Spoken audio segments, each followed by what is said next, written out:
이 3부 예배에 나온 여러분 모두를 하나님께서 감싸 주시기를 바랍니다. 아멘. 우리 옆에 분들하고도요, 하나님께서 감싸 주시기를 바랍니다. 자, 우리 12월 성과음성 있죠? 잠언 4장 8절 말씀이요. 시작. 그를 높이라. 그리하면 그가 너를 높이 들리라. 만일 그를 품으면 그가 너를 영화롭게 하리라. 잠언 4장 8절 말씀. 아멘. 오늘은 살아있는 떡이다라는 제목으로 성찬을 집례하기 전에 말씀을 준비했습니다. 예수님은 당신이 사역을 하실 때 당신을 소개할 때 다양한 방법으로 소개를 하셨습니다. 예수님 자신이 나는 선한 목자다. 내가 곧 길이요 진리요 생명이다. 이렇게 하면서 말이죠. 예수님께서 다른 비유를 사용하셔서 세상 사람들이 알아듣기 쉬운 방법으로 예수님이 누구신지 예수님의 정체성을 소개하셨습니다. 그런데 오늘 본문에서는요, 특별한 방법으로 예수님 자신을 소개하고 있습니다. 예수님 자신을 뭐라고 소개하고 있어요? 51절에 보면 나는 하늘에서 내려온 살아있는 떡이다 그랬어요. 그러면서 사람이 이 떡을 먹으면 영생하리라. 내가 줄 떡은 꼭 세상의 생명을 위한 내 살이니라 하시니라 그랬어요. 알 것도 같고 모를 것도 같고 알쏭달쏭 아리까리합니다. 좀 그런 내용입니다. 자, 이것을 이제 제가 성경을 근거로 해서 풀어서 여러분에게 말씀을 드리겠습니다. 먼저는요, 예수님 자신을 어떻게 소개하고 있냐면요, 예수님의 첫 번째로 살을 먹고 피를 마셔야 생명이 있다 그랬어요. 예수님의 살을 먹고 피를 마셔야 생명이 있다. 솔직히 여기서 말이죠, 이게 좀 약간 무시무시한 말씀입니다. 예수님께서 말이죠, 내가 살아있는 떡이다 이렇게 얘기하니까는 그 사람들이 뭐라고 수군댔느냐. 52절을 한번 같이 읽어볼까요? 52절 읽어봅니다. 그러므로 유대인들이 서로 다투어 이르되 이 사람이 어찌 능히 자기 살을 우리에게 주어 먹게 하겠는가. 여러분 보세요. 우리도 이렇게 얘기할 수 있죠. 예수님 다시 나는 살아있는 떡이다 그랬어요. 나를 먹어야 된다 그러는 거예요. 그러니까 말이죠. 이 사람이 인육을 먹어야 된다는 거예요. 뭐요? 좀 잔인하게 얘기하네 하면서 사람들이 수군되었다고 하는 것입니다. 그러면서 예수님은 더 노골적으로 아주 그냥 직접 대놓고 이렇게 말씀하신 것이죠. 53절을 다시 한번 읽어봅니다. 53절 시작. 예수께서 이르시되 내가 진실로 진실로 너에게 이르노니 인자의 살을 먹지 아니하고 인자의 피를 마시지 아니하면 너희 속에 생명이 없느니라. 자, 이런 말씀 때문에 초대교회에서 공격을 많이 받았습니다. 오해를 많이 받았어요. 예수 믿는 것들은 말이지 모이면 말이야 인육을 먹나 봐. 애를 잡아서 먹나 봐. 피를 마시고 살을 먹는데 하면서 말이죠. 그 예수님의 이 말씀을 갖다가 이해를 못하니까 그냥 문자적으로만 보고 오해를 했어요. 어떤 말씀은요, 문자적으로 100% 받아들여야 될 말씀이 있고, 어떤 말씀은 말이죠, 그 문자적인 말씀이 성경 다른 것과 비교해서 무엇을 의미하는지를 충분히 이해하고 받아들여야 되는데, 때로는 이렇게 문자적으로만 이 말씀만 이해할 때는 정말 오해하기 십상인 말씀이라고 하는 것이죠.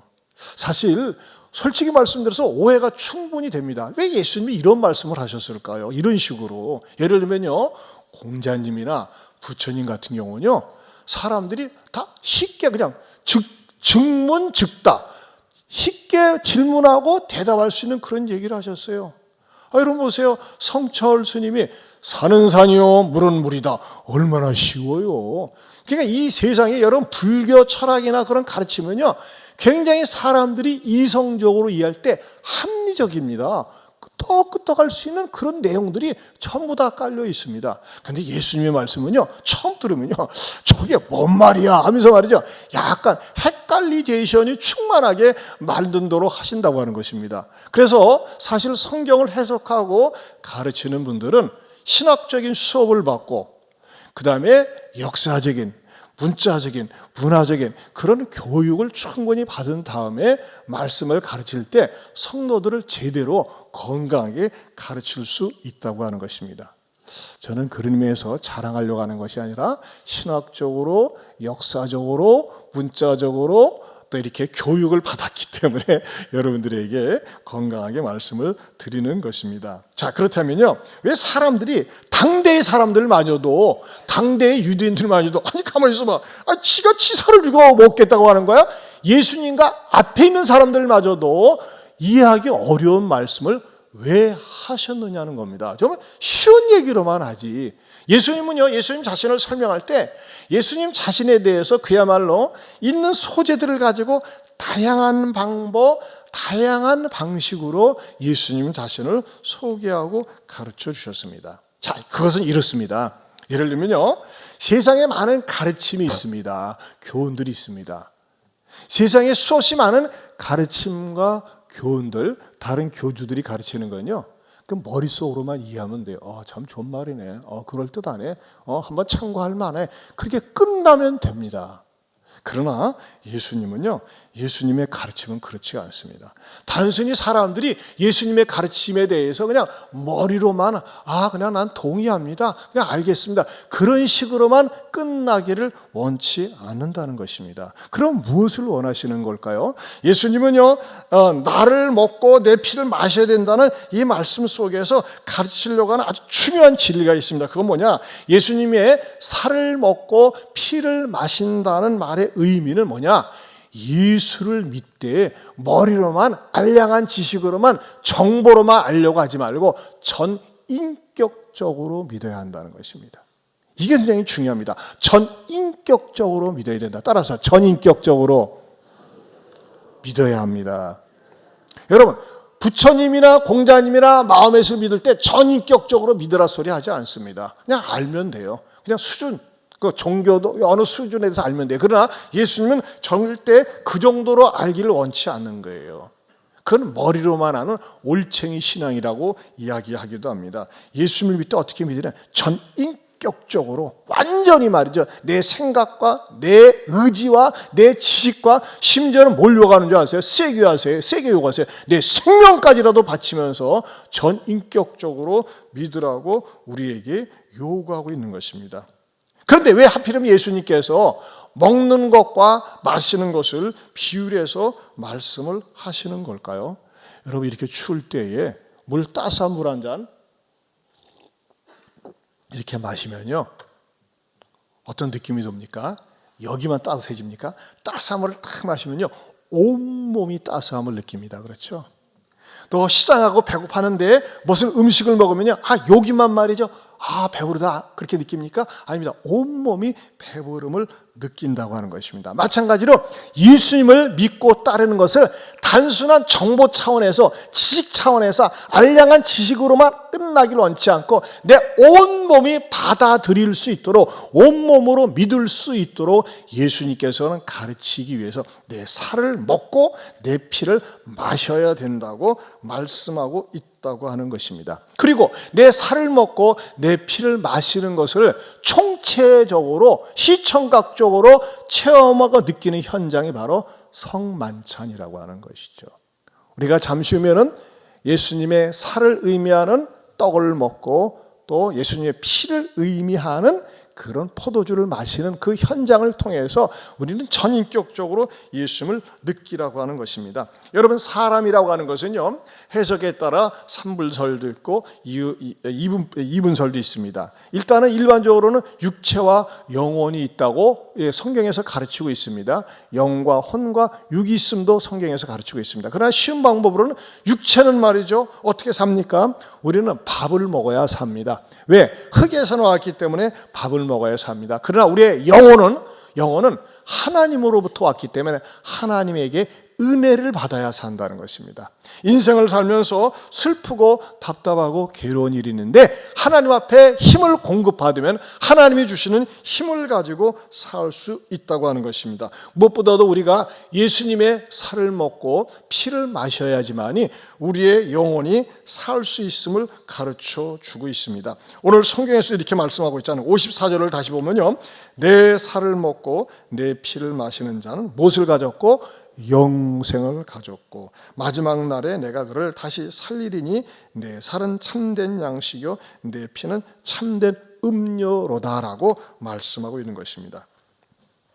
여러분, 자, 우리 말 가운데 참 좋은 말이 있어요.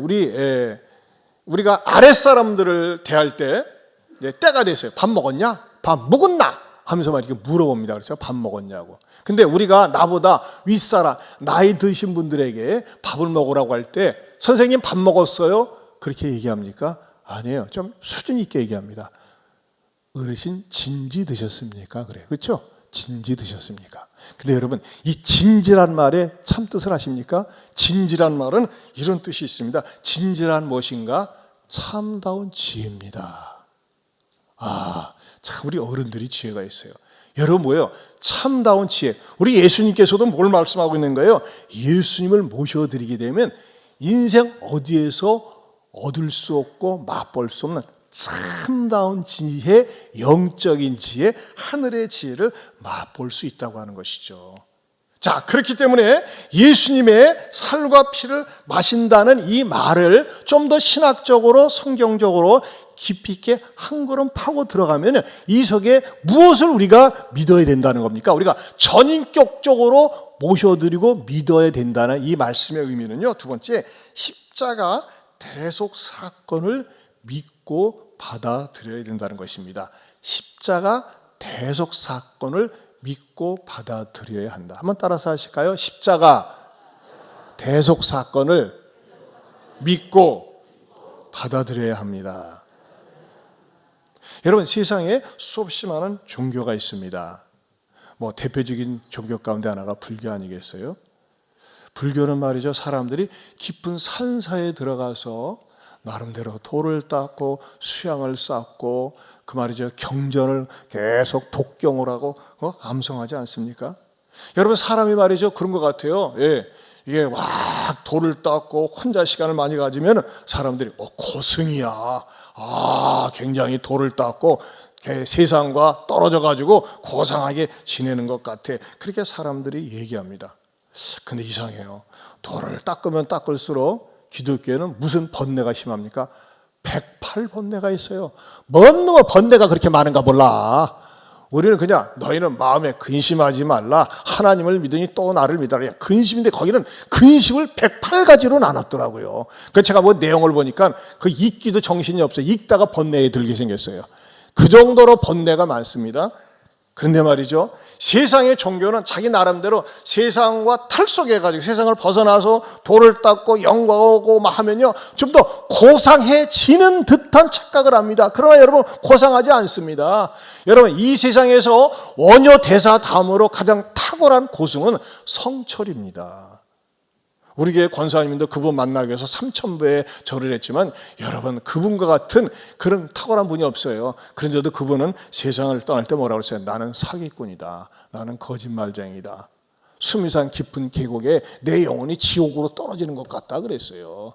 아무리 돌을 닦아도요, 그 도가 자기를 깨끗게 하지 않습니다. 그냥 자기 나름대로 고승인 것 같고 고상한 것처럼 느낄 뿐입니다. 여러분, 그러나 기독교는 그렇지 않습니다. 기독교는 깨달으면 깨달을수록, 깊이 들어가면 들어갈수록 무엇을 진하게 깨닫는 줄 아십니까?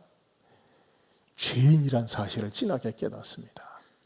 나 혼자 힘으로는, 내 능력으로는, 내 지식으로는, 내 재주로는 결코 구원받을 수 없다는 사실을 깨달아 알게 되는 것, 이것이 진정한 하나님 앞에서의 자녀됨의 자세라고 하는 것입니다. 그러면서 무엇을 깨닫습니까? 이 세상에 나를 죄로부터 구원해 줄 수 있는 존재는 어느 누구도 없고, 나도 구원 못하고 남도 나를 구원 못한다. 그러나 유일하게 구원해 줄 분이 계시니 그분은 누구신가? 바로 예수님밖에 없다는 사실을 믿고 발견하게 됩니다. 왜 그런 것이죠? 이 세상에 죄 없는 사람이 아무도 없어요. 아무리 산에 가서 돌을 닦아도 죄인을 벗어날 수가 없어요. 그런데 하나님께서 보내주신 예수님은 어떤 분이냐? 이런 자격을 갖고 계세요. 히브리서 4장 15절 말씀 같이 읽어보겠습니다. 우리에게 있는 대제사장은 우리의 연약함을 동정하지 못하실 리가 아니요 모든 일에 우리와 똑같이 시험을 받으신 이로되 죄는 없으시니라. 여러분, 이 땅에서요, 죄가 없다라고 이렇게 단정 지은 존재가 예수님밖에 없어요. 예수님은요, 죄를 알지도 못하고 죄를 짓지도 않으신 분입니다. 그런데 죄인은 죄인을 대신해서 대속할 수가 없기 때문에 죄인을 대신해서 죄를 구속할 수 있는 유일한 분인 예수님을 하나님께서는 보내주셨다고 하는 것입니다. 어느 누구도 하나님 앞에 당당하게 설 수가 없지만은 그 예수님을 통해서 하나님 앞에 설 수 있는 길을 하나님께서는 마련해 주신 것이라고 하는 것이죠. 그럼 예수님은 어떤 방식으로 우리에게 다가오셨습니까? 완전하신 하나님께 죄 있는 인간이 다가갈 수 없는데 완전하신 예수님, 완전하신 사람이신 그 예수님을 우리들에게 보내주셔서 화목제물이 되어주셨다고 하는 것입니다. 우리를 위해서 제물이 되어주신 겁니다. 예전에 예수님이 오시기 전에는요, 수없이 많은 사람들이 제사를 드렸어요. 황소를, 염소를, 양을, 비둘기를 드려서 말이죠, 그 죄를 갖다가 탕감받으려고 애를 썼습니다. 우리나라도 제사 문화입니다. 제사를 드립니다. 그런데 이 모든 종류의 제사를 가지고서는요, 그 제사를 지내는 대상인 신이나 또는 조상으로부터 죄를 탕감받거나 용서받을 수가 없습니다. 이것을 히브리서 10장 3절 4절에서 이렇게 말씀하고 있습니다. 같이 봅니다. 그러나 이 제사들에는 해마다 죄를 기억하게 하는 것이 있나니 이는 황소와 염소의 피가 능히 죄를 없이 하지 못함이라. 자, 제사를 드릴 때마다 무엇을 염두에 둡니까? 우리나라 같은 문화는 조상신에게 잘해야 돼. 그래야지만이 제사를 잘 드려야지 조상신이 노하지 않고 우리에게 복을 줘 해가지고 말이죠, 몸을 깨끗이 하고 아주 경건하게 하고 나서 제사를 드립니다. 드리고 나면 다시 돌아가지만 그게 어떤 심리적인 위안을 갖는 겁니까? 이렇게 제사를 드리면 조상신이 좀 잘 봐주지 않을까? 또는 다른 종교에서 이런 제사를 드리면 그 조상신이 노여워하지 않을 것이라고 하는 그 기대를 갖다 거기다 불어넣는 것입니다. 하지만 그런 신들에 대한 제사는 말이죠, 순간적이고 영속적이지 못하다고 하는 것입니다. 그리고 효력이 없다고 하는 것입니다. 그런데 하나님께서는요, 이 순간적이고 한정적이고 심리적인 위안밖에 되지 못하는 이 제사 형식을 과감하게 탈피하시고 과감하게 예수님 하나님께서는 깨트리시고 영원히 완전하게 죄를 사할 수 있는 분을 보내주셨는데 그분이 바로 예수님이라고 하는 것입니다. 그 예수님을 보내셔서 무슨 일을 하셨느냐? 요한일서 2장 2절을 보겠습니다. 같이 보겠습니다. 예수는 우리 죄를 위한 화목 제물이니 우리만 위할 뿐 아니요 온 세상의 죄를 위하심이라. 왜 화목제물이라고 했느냐? 인간과 하나님은 초월적인 분이세요. 하나님의 영광 가운데 계세요. 우리 죄는 감히 하나님께 도달할 수가 없어요. 그런데 죄 없으신 예수님을 보내주셔서 그분이 제물이 되심으로 말미암아 우리가 그 제물을 수용하고 받아들이면 우리는 죄로부터 구원받고 용서받을 수 있도록 하나님께서 길을 마련해 놓으셨다고 하는 것입니다. 그러나 여러분, 제물은 어떤 특징이 있습니까? 제물은 죽여야 됩니다. 죽어야 돼요. 그래서 예수님께서 십자가에 매달리셔서 살이 찢기시고 피를 흘리심으로 말미암아 하나님 앞에 제물이 되셨어요. 완전한 제물이 되셨어요. 흠없는 제물이 되셨습니다. 그렇다면 왜 하나님은 굳이 이런 방식을 선택하셔야만 했을까요? 이런 방식이 아니면 안 됐을까요? 그것은 이래서 그렇습니다. 요한일서 4장 10절입니다. 같이 보겠습니다. 사랑은 여기 있으니 우리가 하나님을 사랑한 것이 아니요 하나님이 우리를 사랑하사 우리 죄를 속하기 위하여 화목제물로 그 아들을 보내셨습니다. 네, 우리가 하나님을 사랑한 것이 아니었어요. 하나님이 우리를 사랑하사 우리 죄를 속죄하기 위해서 화목제물로 보내셨다고 하는 것입니다. 이런 신학적이고 구속사적인 말씀의 내용을 염두에 두고 예수님께서 내 살을 먹고 내 피를 마셔야지만이 생명이 있고 영생이 있음을 예수님께서는 가르쳐 주신 것입니다. 여러분, 이 사실을 우리가 믿음으로 받아들일 때 우리의 감정 속에 마음 속에 어떤 생각이 들어갈까요? 나는 내 죄로 말미암아 내가 그냥 살다가 죄 가운데 죽을 수밖에 없는데 예수님이 나의 죄를 위해서 대속 제물이 되어 주셨구나라고 하는 사실을 믿고 받아들일 때 감사가 있는 거예요. 기쁨이 있는 거예요. 여러분들의 마음속에 나는 내 죄로 말미암아 심판받고 버림받을 수밖에 없는데 예수님께서 나의 죄를 위해서 십자가에서 화목제물, 대속제물이 되어주셨다는 사실에 대해서 감사하고 기뻐하고 찬양할 수 있기를 축원합니다. 우리 하나님께 감사의 박수 보냅시다. 하나님 감사합니다. 그러면서 말이죠, 예수님이 내 살을 먹고 내 피를 마셔야 된다는 그 말씀 속에는 예수님이 앞으로 화목제물이 되실 것을 말씀하셨고 우리는 그것을 내 사건으로 받아들이면 내가 바로 구원을 받는 사건이라고, 영생을 얻는 사건이라고 말씀을 드렸어요. 그러면서 예수님께서 내 살을 먹고 내 피를 마셔야 된다는 그 말씀 속에는 어떤 의미가 있느냐, 예수님이 세 번째로 희생의 떡이 되신 것이라고 하는 것입니다. 희생의 떡이 되셨다. 자, 54절, 56절을 다시 한번 읽어봅니다. 54절에서 56절 같이 보겠습니다. 시작. 내 살을 먹고 내 피를 마시는 자는 영생을 가졌고 마지막 날에 내가 그를 다시 살리리니 내 살은 참된 양식이요 내 피는 참된 음료로다. 자, 내 살을 네, 맞습니다. 계속 56절이요. 내 살을 먹고 내 피를 마시는 자는 내 안에 거하고 나도 그의 안에 거하나니. 자, 거기 보세요. 54절에 보면요, 내 살을 먹고 내 피를 마시는 자는 그랬어요. 그렇죠? 또 56절에도 보면 내 살을 먹고 내 피를 마시는 자 그랬어요. 자, 여기서 우리가 발견할 수 있는 게 뭡니까? 예수님이 이 땅에 오신 것은 먹히러 오셨다는 거예요. 먹으러 오신 것이 아니에요. 만왕의 왕으로 오신 예수님이 세상을 지배하고 다스리고 내 것으로 삼기 위해서, 사람들의 것을 빼앗기 위해서 오신 것이 아니라 예수님은 먹히러, 사람들에게 먹히러 오셨다고 하는 것입니다. 무엇하러요? 한마디로 희생하러 오셨다는 거예요. 여기에 참 아름다운 신비한 사랑의 스토리가 담겨져 있다고 하는 것입니다. 사람이 힘 있으면요, 능력이 있으면 힘없고 무능한 사람 거, 배우지 못한 사람 거 이용해가지고 어떻게든지 뺏어서 자기 것으로 삼으려고 합니다. 그러나 모든 권세를 갖고 계시고 모든 능력을 갖고 계시는 예수님은 아낌없이 자기 자신을 희생하려고 하셨다고 하는 것입니다. 왜요? 그 동기는 우리를 무조건적으로 사랑하시고 이타적인 사랑 때문에 그랬다고 하는 것이죠. 그런데요, 예수님께서 이 말씀을 하시게 된 재료가 있어요. 그건 뭐냐면요, 이 요한복음 6장의 시작은 어떻게 시작이 됐냐면요, 예수님께서 디베라 갈릴리 벌판에서 한 2만 명 정도 모아놓고 아침부터 오후까지 말씀 강론을 하셨어요. 그리고 오후가 되니까요, 해가 뉘엿뉘엿 기울어가는데 사람들이 허기져 보이는 거예요. 근데 이 사람들이 뭐 먹어야 되는데 그 동네 가서 음식을 사 먹게 하려니까 너무나 멀어요.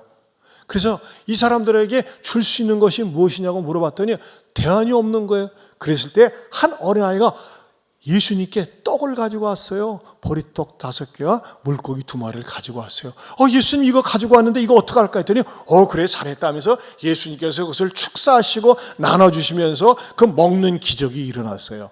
자, 거기서 어떤 것이 우리들에게 신비스러운 비밀이 담겨져 있습니까? 한 어린아이의 희생이 있었다고 하는 것이죠. 분명히 엄마가 도시락 싸줄 때, 야, 너 있잖아, 예수님 말씀 들어가니까 너무너무 이쁘다. 야, 때가 돼서 배고프면 이거 너 먹어라. 너 먹으라고 주는 거야. 보리떡 5개, 물고기 2마리. 근데 이 어린아이는 뭐예요? 내가 먹지 않고 고스란히 예수님께 드렸어요. 그랬더니 예수님께서는요, 이것을 받으시고 축사하시면서 수없이 많은 사람들이 먹고 남았다고 했습니다. 마찬가지로 예수님 자신은요, 이 땅에 떡이 되어서 오시면서 어떻게 해요? 아낌없이 주셨다고 하는 것입니다. 아낌없이 나눴다고 하는 것입니다. 이 떡 사건은요, 우리들에게 중요한 2가지 교훈을 줍니다. 그것은 뭘까요? 첫째는요, 서로에게 떡이 돼 주어야 한다는 것입니다. 서로에게 떡이 돼 주어야 한다. 여러분, 우리의 문화는 떡 문화는 아니에요. 우리는 밥 문화입니다. 그렇죠? 밥 묵은 나 하지 않습니까? 밥 문화입니다. 근데 여러분, 밥의 기능이라는 건 뭘까요? 밥은요, 내가 먹으면서 사라집니다. 밥은 내 눈에 먹으면서 사라지지만 배고프고 허기진다, 이게는 새 힘을 줍니다. 밥이 사라지면서 나에게는 새 힘을 주는 거예요. 여러분, 밥의 역할은 사라지는 것 같지만 사람에게 힘과 의욕을 북돋아 주지 않습니까? 이제 점심때에 점심 드시고 의욕을 얻으실 수 있길 바랍니다. 자, 그런데 여러분 이거 아세요? 우리가 흔히 하는 말 가운데 그런 말이 있어요. 상대방이 만만하게 보일 때 우리가 흔히 쓰는 말로 뭐라고 얘기하면 너는 내 밥이다 그럽니다. 넌 내 밥이야. 근데 여러분, 우리 예수 믿는 사람들은요, 상대방에게 먹히는 밥이 되어야 한다는 것입니다. 밥이 되어야 돼요. 어떤 것이 밥이 되어야 될까요? 내 자존심이 밥이 되어야 됩니다. 내 억울함이, 내 자아가 밥이 되어야 됩니다. 내가 죽어야 됩니다. 여러분, 내가 결코 살아서는요, 상대방의 마음속에 감동을 줄 수가 없습니다. 내가 지고 양보하고 내가 밥이 되어서 내가 먹히는 거예요. 내가 먹힐 때요, 상대방은 나를 먹으면서 의기양양해 하는 것 같지만 의외로요, 감동을 받고 마음이 물녹듯이 녹으면서 내 안에 있는 예수님의 생명을 나눠 가질 수 있다고 하는 것이죠.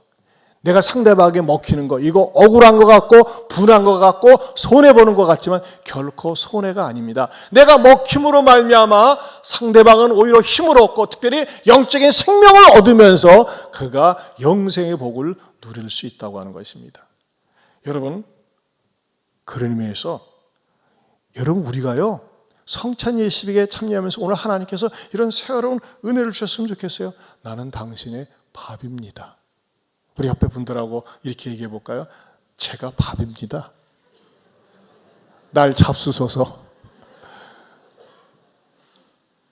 여러분, 우리가 인간관계에서 내가 연약한데 내가 좀 부족하면 너 내 밥이야 임마. 기분 나쁘거든요. 그렇죠? 내가 밥이래. 내가 아무것도 아니래. 내가 저한테 먹힌대.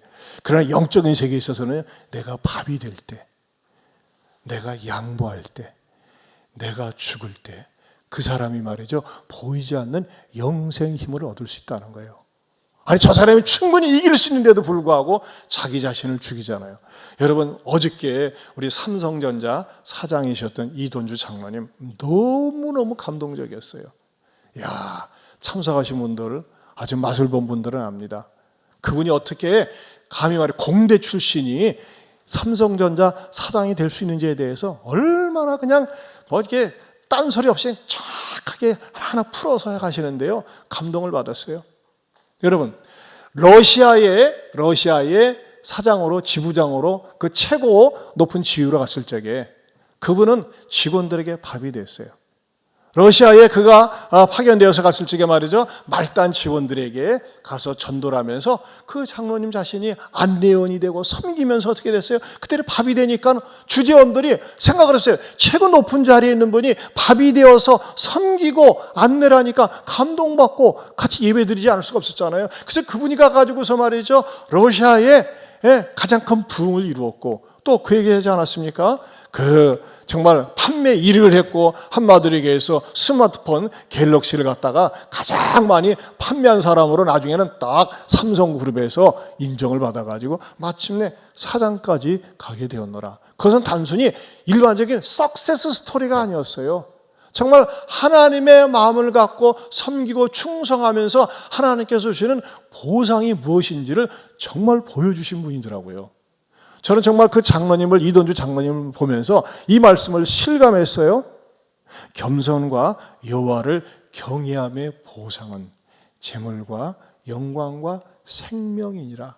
잠언 22장 4절 말씀을 그대로 보여주신 분이더라고요. 처음에 제가 초청할 때도 그렇게 안 오려고 했던 이유가 나는 못 갑니다. 나는 감히 등에 나서서 못 갑니다. 그래가지고 말이죠, 집회를 이렇게 다니신 적이 없으세요. 지금도 안 간대요. 근데 어떻게든 하나님께서 말이죠, 그 장로님 처음에는 못 오신다고 그랬었어요. 사정이 있어가지고.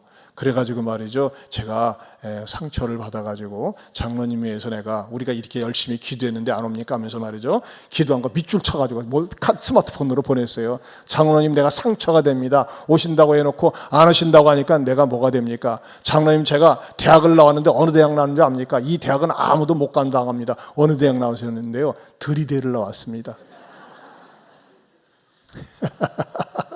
들이대. 제가 저 자신의 이익을 위한 건가요? 교회 성도들에게 은혜와 도전을 끼치기 위해서 했는데 그 장로님도 목사님처럼 들이대 나온 사람 처음 봤대. 왜 그렇죠? 내가 죽으면서 말이죠. 저는 그거예요. 우리 공동체에게 어떻게 하면 은혜와 도전을 끼칠 수 있을까? 그걸 받을 수 있을까 해서 했어요. 여러분 유튜브에 나와 있어요. 유튜브에 장로님이 이런 생생한 그런 간증이 다른 데 없어요. 여러분들이 집에 가셔서 한번 들어보세요. 진짜 어떻게 밑바닥에서부터 말이죠. 그렇게 하나님 앞에 존귀하게 쓰임 받는지 여러분들이 인사이트를 얻을 수가 있어요. 여러분 서로에게 떡이 되어 주십시오. 내가 밥이 되어 주세요. 내가 죽는 거예요. 내가 좀 손해보는 거예요. 그러면요 상대방도 살고 나도 산다는 것입니다. 그 다음에 두 번째로는요 생명의 떡은 나눠 먹어야 한다는 것입니다. 나눠 먹어야 한다. 여러분 우리가 진수성찬을 차려놨어요. 근데 혼자만 그 진수성찬 앞에 앉아서 먹어보세요. 얼마나 못볼상입니까? 여러분 진수성찬을 차려놨으면요 여러 사람이 달라붙어서 서로 희희낙낙하고 즐거워하면서 같이 먹어야지만이 그 맛이 나는 것 아니겠어요? 여러분 교회는 나누는 곳이 되어야 됩니다. 하나님께서 여러분에게 왜 건강 주셨어요? 왜 물질 주셨어요? 왜 시간 주셨어요? 왜 기회 주셨어요? 나누라고 주신 거예요. 저는 감사하게도 우리 전라북도 이쪽에 우리 시원 육아원에 정말 저희들이 그 쌀 식량을 대면서 여러분들이 한 헌금 가지고 거의 1년이면 1,000만 원 정도 쌀을 우리가 전적으로 됩니다. 가장 좋은 쌀을. 또 간식도 되고 얼마나 좋아하는지 몰라요. 또 여러분들이 헌금을 가지고 우리 박철현 선교사님이 그 원주민 마을의 성탄을 맞이해 가지고서 좀 선물을 주는데 교회에서 지원을 요청해 가지고 우리가 20여 개 마을 지원할 수 있도록 이렇게 보냈어요. 또 얼마 전에도 우리가 그 우크라이나가 지금 말이죠 우물이 복구돼야 되는데 38개 가운데서 4개만 지금 비용이 들어오고 34개가 비용이 안 들어왔습니다. 그래서 34개 마지막 비용을 다 돼가지고서 얼마나 감사하고 감격했는지 몰라요. 저는 우리 교회가 이렇게 생명사역의 어려운 곳에 나눌 수 있다는 게 얼마나 감사한지 몰라요. 여러분도 마찬가지예요. 하나님은 왜 건강 주신 것 같아요? 왜 직장 주셨어요? 왜 가정 주셨어요? 여러분에게 주어진 것을 나누라고. 예수님은 아낌없이 자신의 생명을 나누었습니다. 사랑하는 성도 여러분, 저와 여러분들이 이 살아있는 떡인 예수님을 우리가 먹고 마시고 전인격적으로 받아들이면서 여러분의 영적인 생활이 풍요롭고 감사하고 기쁠 수 있기를 축원합니다. 하나님 아버지 감사합니다. 고맙습니다. 우리들에게 살아있는 떡, 하늘에서 내려온 떡, 예수님을 주심을 감사합니다. 이 예수님이 나를 위해서 대속 제물이 되셨는데 이것을 감사하면서 우리도 나눔으로 생명을 공유함으로 또 우리가 때로는 먹히면서 다른 사람을 살리는데 쓰임받게 하여 주시옵소서. 예수님 이름으로 기도하옵나이다. 아멘. 우리 찬송가 229장 부르면서 성찬에 임하도록 하겠습니다. 3층에 앉으신 분 가운데 성찬에 참여하기 원하는 분들은 2층으로 내려와 주시면 감사하겠습니다. 네? 왜냐하면 저희가 이 오르락내락 하기가 좀 여러 가지 힘들고 어려우니까 2층으로 좀 내려오셔서 동참해 주시면 좋겠습니다. 네, 229장 같이 부르면서 1, 2, 3절 부르면서 성찬 예식을 집례하겠습니다. 아멘도 없고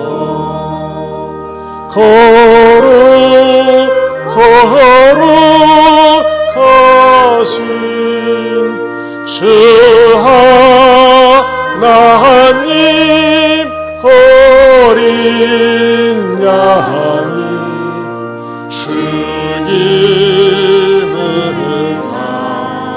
당했네. 이는 날 위하여 십자가 위에서 못 박히사 깨뜨리신 주님의 몸일세. 이는 날 위하여 형벌을 받으사 주가 친히 대신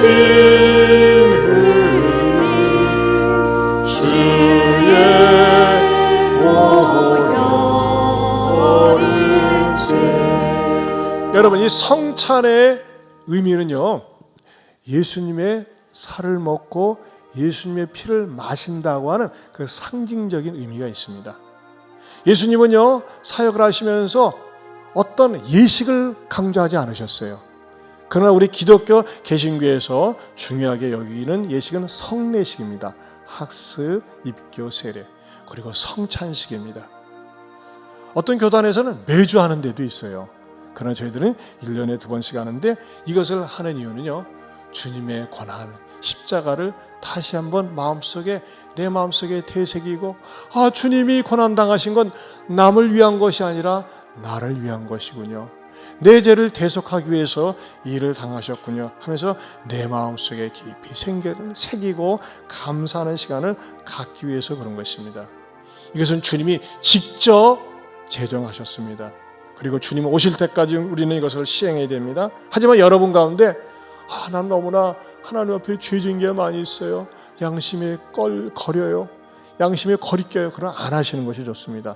성찬을 우습게 대하다가 병들고 죽은 사람도 고린도전서에 있다고 나와 있습니다. 그래서 성찬을 소홀히 대해서는 안 됩니다. 경건하고 친절한 마음으로 대해야 됩니다. 누가 이 잔을 맞이할 자격이 있습니까? 학습 세례 받으시고 또는 유아 세례 받고 입교한 분들, 절대 어린 아이들에게 주어서는 안 됩니다. 그리고 성찬의 의미를 아는 분들이 참여해야지만이 이 성찬을 통해서 하나님이 주시는 축복이 있습니다. 예수님께서는 잡히시기 전날 밤에 제자들과 함께 만찬을 잡수시면서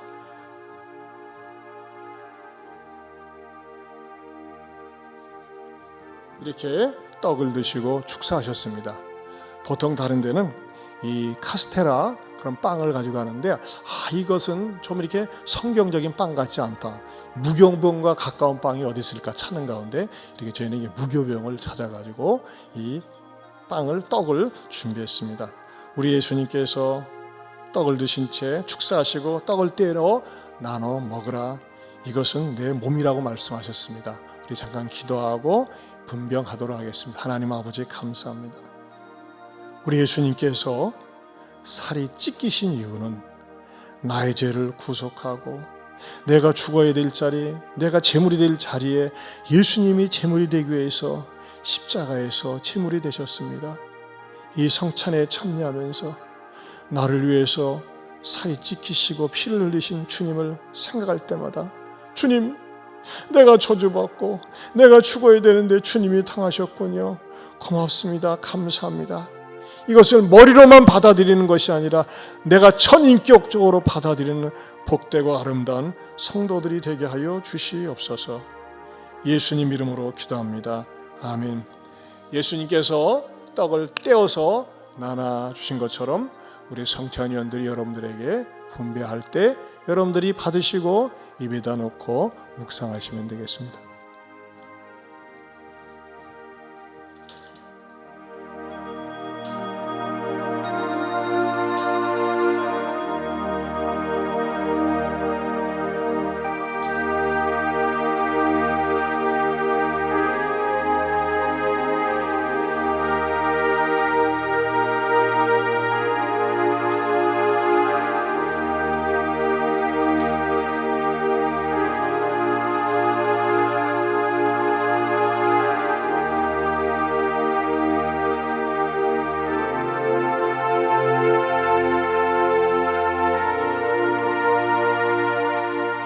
진실로 진실로 너에게 이르노니 믿는 자는 영생을 가졌나니 내가 곧 생명의 떡이니라.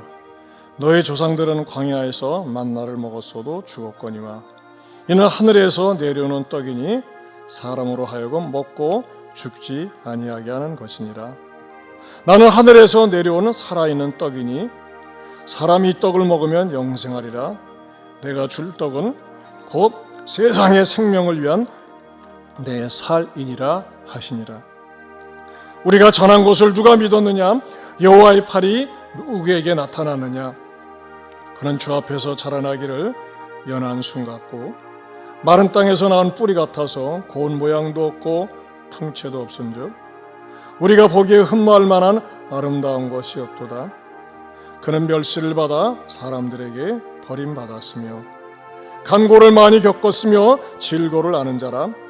마치 사람들이 그에게서 얼굴을 가리우는 것 같이 멸시를 당하였고 우리도 그를 귀히 여기지 아니하였도다. 그는 실로 우리의 질고를 지고 우리의 슬픔을 당하였거늘 우리는 생각하기를 그는 징벌을 받아 하나님께 맞으며 고난을 당한다 하였노라. 그가 찔림은 우리의 허물 때문이요 그가 상함은 우리의 죄악 때문이라. 그가 징계를 받음으로 우리는 평화를 누리고 그가 채찍에 맞음으로 우리는 나음을 입었도다. 우리는 다 양 같아서 그릇 행하여 각기 제 길로 갔거늘 여호와께서는 우리 무리의 죄악을 그에게 담당시키셨도다.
예수님께서 떡을 떼어 나눠주신 다음에 다시 잔을 드시고서 말씀하셨습니다.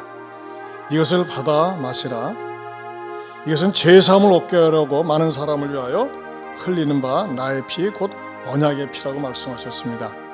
여러분들에게 이 잔을 나눠드릴 때 여러분들이 두 손으로 공손하게 잔을 들고 눈을 감고 기도하며 찬양을 묵상하면서 주님 나를 위해서 피 흘려주신 것 감사합니다. 제가 감히 주님의 피를 상징하는 포도주를 마십니다. 이거 마시면서 더 주님 위해 살게 하시고 나도 밥이 되고 다른 사람에게 유익한 삶을 살게 해달라고 기도하실 수 있기 바랍니다. 먼저 마시지 말고 제가 같이 마시자고 할 때 기도하고 마시겠습니다.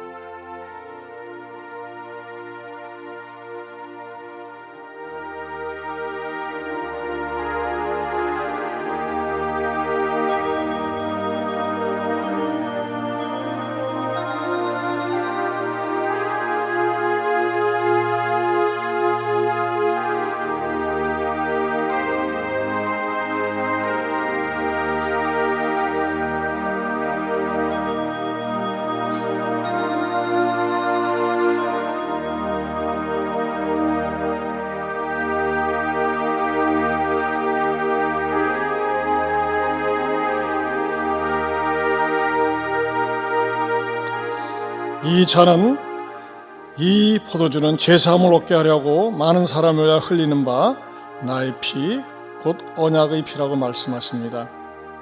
그러자 유대인들이 서로 다투어 이렇게 얘기했습니다. 이 사람이 어찌 능히 자기 살을 우리에게 주어 먹게 하겠느냐. 그때 예수님은 말씀하십니다. 내가 진실로 진실로 너에게 이르노니 인자의 살을 먹지 아니하고 인자의 피를 마시지 아니하면 너희 속에 생명이 없느니라. 내 살을 먹고 내 피를 마시는 자는 영생을 가졌고 마지막 날에 내가 그를 다시 살리리니 내 살은 참된 양식이요 내 피는 참된 음료로다. 내 살을 먹고 내 피를 마시는 자는 내 안에 거하고 나도 그의 안에 거하나니 살아계신 아버지께서 나를 보내심에 내가 아버지로 말미암아 사는 것 같이 나를 먹는 그 사람도 나로 말미암아 살리라. 이것은 하늘에서 내려온 떡이니 조상들이 먹고도 죽은 그것과 같지 아니하여 이 떡을 먹는 자는 영원히 살리라. 주님 성찬에 참여하면서 나를 돌아보기 원합니다. 주님 나를 위해서 살이 찢기고 피를 흘리셨습니다. 아낌없이 주셨습니다. 주님 나도 베풀고 나누는 삶 살게 하여 주옵소서. 나도 남의 밥이 되기 원합니다. 떡이 되기 원합니다. 내 자존심이 죽기를 원합니다. 내 자아가 죽기를 원합니다. 불순종하며 산 거 용서해 주시고, 미워하며 산 거 용서해 주시고, 덕스럽지 못하게 산 거 용서해 주시고, 직장 동료를 용납하지 못한 거 용서하여 주옵소서. 부모에게 불효하며 형제지간에 미워하며 산 거 용서하여 주시옵소서. 함부로 말하며 산 거 용서하여 주옵소서. 성찬에 참여하면서 더욱더 주님 사랑하며 주님 사랑을 보여주며 살게 하여 주옵소서. 떡에 참여하시고 이 잔에 참여하지 못한 분 계시면 손 좀 들어서 표시해 주시기 바랍니다. 혹시 떡에 참여하시고 잔에 참여하지 못한 분 잠깐 나가시죠.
우리 시간에 같이 기도하기 원합니다. 여러분, 어떻게 나 같은 인간이 감히 주님의 살을 먹고 주님의 피를 마실 수 있겠습니까? 그런데 우리가 믿음으로 예수님을 전인격적으로 모셔드릴 때에 이 주님의 살을 먹고 피를 마시는 행위는 바로 예수님을 전인격적으로 영접하고 내 인생의 주인이 내가 아니라 예수님입니다. 나도 인색하지 않고 나도 베풀고 나누고 섬기고 희생하며 살겠습니다. 그런 마음을 갖고 있는 것입니다. 하나님 아버지 감사합니다. 감히 성찬에 참여할 수 있는 은혜에 특권 주심을 감사합니다. 하나님께서 나 같은 인간 구원하시지 않아도 하나님 영광에 하등 지장이 없습니다. 그럼에도 불구하고 나에게 성령 주시고 복음 들려주셔서 예수님을 전인격적으로 믿게 하여 주심을 감사합니다. 우리 예수님은 종교의 교주가 아닙니다. 만왕의 왕이십니다. 구세주가 되십니다. 구원자가 되십니다. 그 예수님을 온 마음과 온 뜻으로 모셔드리고 정말 예수님을 사랑하며 예수님의 사랑을 나누며 사는 내가 되게 하여 주시옵소서. 주님, 주님께서 주신 잔 마시려고 합니다. 주님, 혹시 이 잔을 마실 때 몸에 만성 질병으로 고통당하는 분들이 있다면, 암투병으로 고생을 하고 있고 여러 가지 근심 걱정으로 마음고생하는 분들이 있다면 치료하여 주시고 낫게 하여 주시옵소서. 그래서 더욱더 건강한 몸과 마음을 가지고 주를 위해 살게 하여 주옵소서. 예수님 이름으로 기도합니다. 아멘. 다 같이 마시겠습니다. 마신 분들은 이 잔을 갖다가 가운데로 모아주시면 나중에 우리 권사님들이 수고하시는 데 도움이 되겠습니다. 다 같이 우리 찬송가 방금 부른 찬송 229장 4, 5, 6절 부르고 예배 마치겠습니다.